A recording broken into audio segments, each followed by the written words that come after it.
Now, the next step is to determine the prosecution method, and I had a meeting in New York with the foreign ministers of the countries involved in the joint investigation team. There are a number of options available to us.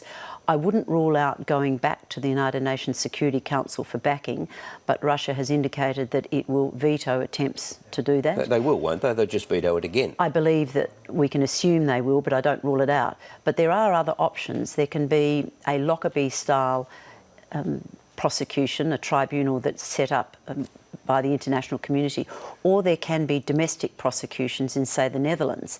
And as long as they had the powers of extradition and the like, a prosecution could be mounted successfully in a domestic jurisdiction, but that would cover the interests of the 298 victims aboard that flight. So if the veto happens in the UN, which would you favour, the Lockerbie-style or a Dutch-based investigation? At this stage, both have positive and negative attributes.